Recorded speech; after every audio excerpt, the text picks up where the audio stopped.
Beaver meant getting managers to give up their most prized possessions, power and control.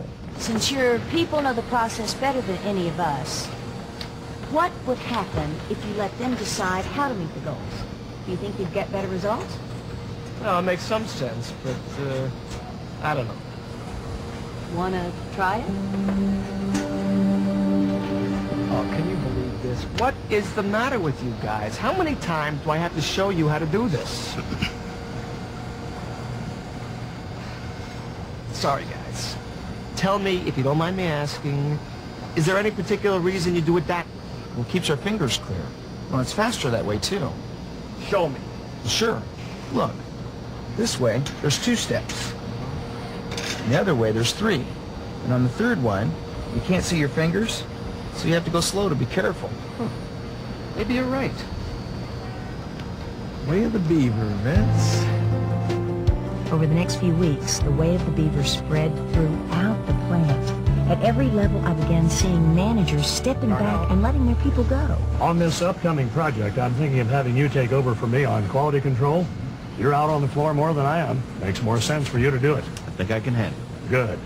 Jerry, I'm thinking of putting you in charge of inventory. What do you think? Are you up for it? Absolutely. We were making progress, Hello, everybody. but I decided it was time for a cold dose of reality. I've got some good news and some bad news. First, the bad news. Unless we can get this plant operating in the black in the next 3 months, head office is going to shut us down. What? They can't close us down that soon. Now the good news. To keep this plant open, all we have to do is bring it up to par with the rest of the system. How? We're already doing it. Do you know we have the most productive department in the whole system right here? What are you talking about? When's the last time any of you took a tour of the finishing department? Well, like I said, it's kind of a mess. This place is nicer than my office. How'd you pull this off? Well, it took a while. When I first came here, they were miserable, and then I realized that nothing was going to change until I changed. And nothing is going to change at Walton Works until we as managers change. These are last month's sales figures. I thought these were confidential. We have no secrets here. If the team is going to make good decisions and be gung-ho, then they need to know everything pertaining to their work. How are you folks this morning? We're fine, thank you. Everyone's working so hard. Why is that? Andy doesn't tell us how to do our job. That's up to us. Attention, shipping M317 at 1 o'clock. On time and perfect for $12,750. Great job, everybody. Great job. What was that? But we just shipped a job for $12,750. On time and 100% perfect. There's a lot of good things happening here. We make sure everybody hears about them. My last job, I had to go to work. I don't feel that way here.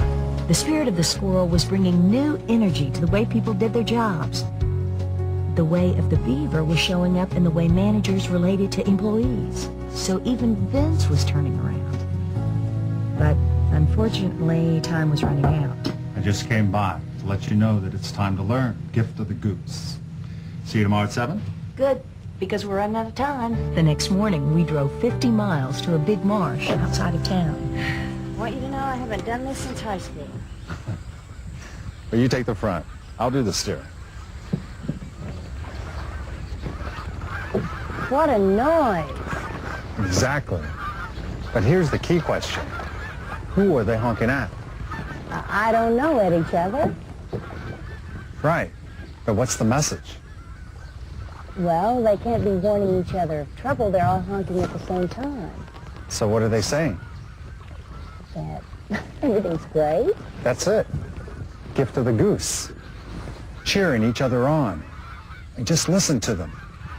These geese fly thousands of miles every year. And they do it by cheering each other on every step of the way. They all honk, not just the leaders.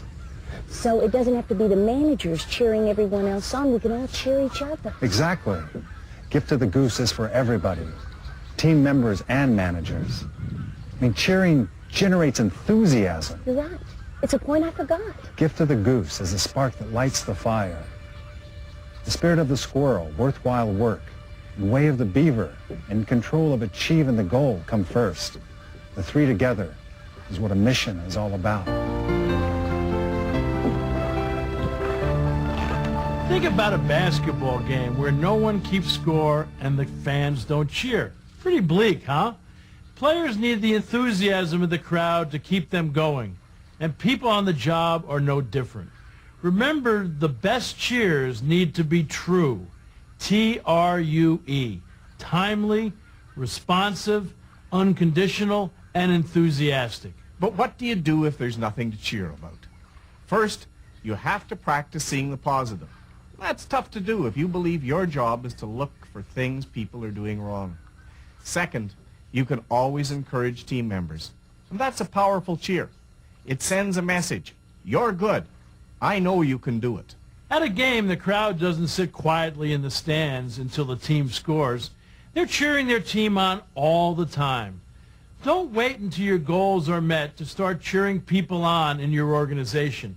Cheer the progress, not just the results, and keep cheering the whole game. When giving cheers, remember the formula, E equals MC squared. Enthusiasm equals mission times cash and congratulations.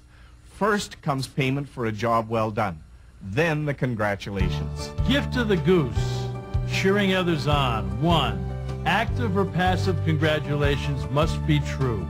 T-R-U-E. 2. No score, no game, and cheer the progress. 3. E equals MC squared. Enthusiasm equals mission times cash and congratulations. Gift of the goose caught on. Before long, we were all cheering each other on. Of course, there are always a few that change slowly. Vince, you make an important contribution around here. Nobody knows the nuts and bolts better than you do. I appreciate you saying that. And I can't tell you exactly how to do your job. You've been here for years. You know your people far better than I do. True. And I know I can trust you to be honest with me. Thank you.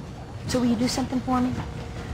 Will you look around this plant and see if Gung is changing things? And if it is, ask yourself, what's different? A manager can do more than push his teammates. He can motivate them.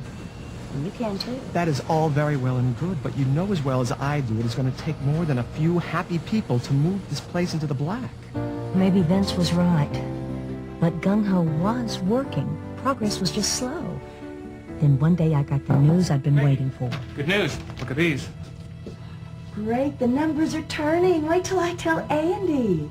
Unfortunately, though, old man Morris wasn't as impressed. Peggy Sinclair, why aren't you up in your office where you belong? Mr. Morris, what a pleasant surprise. I saw your profit report from last month. And? Don't think that pathetic few dollars you made is going to change my mind. But, sir, you said if we could push this place into the black, that you... I'd hardly call this little piece of number juggling in the black. From where I stand, this place is still a sinking ship. But, sir... Give me one good reason why I shouldn't close this place down. I'll give you 3. And if you allow me to continue doing them for the next 3 years, you'll need a wheelbarrow to cart the money out of this place. They're simple. We've learned that what we do is worthwhile. It makes a difference. We understand and share our goals, and we let values guide our plans, decisions, and actions. Very noble. But the fact is, this place is hardly breaking even. Right now, I don't see a wheelbarrow in your future. What are you doing to change that? Our managers have stopped telling their people what to do and allow the team members to use their own knowledge and talent. And we're telling our team members when they do a good job. We both want that. It's motivating and it works. And besides, Mr. Morris, you made us a deal.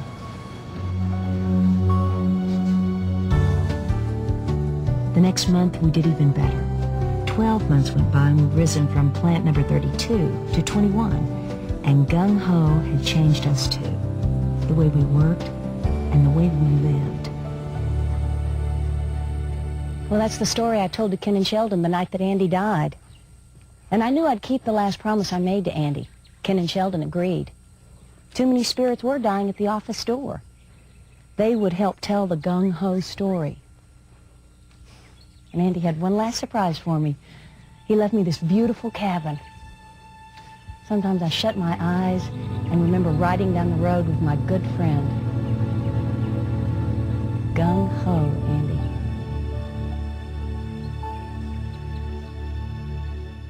Spirit of the squirrel, worthwhile work. It's discovering why your work is important, developing shared goals, and insisting that values guide everything you do. And the way of the beaver. Team members in control of achieving the goal. Managers defining the field, but then getting off the field and letting their team members score. Finally, the gift of the goose, cheering each other on, looking for the positive. Congratulations that are timely, responsive, unconditional, and enthusiastic. You're probably wondering if the story is true or not. The real question you should be asking is it true for you? Andy's secrets will work for any kind of organization, and they'll work for you. But it takes time. It's not a quick fix. It's a way of life. Gung-ho, friend. Gung-ho, friend.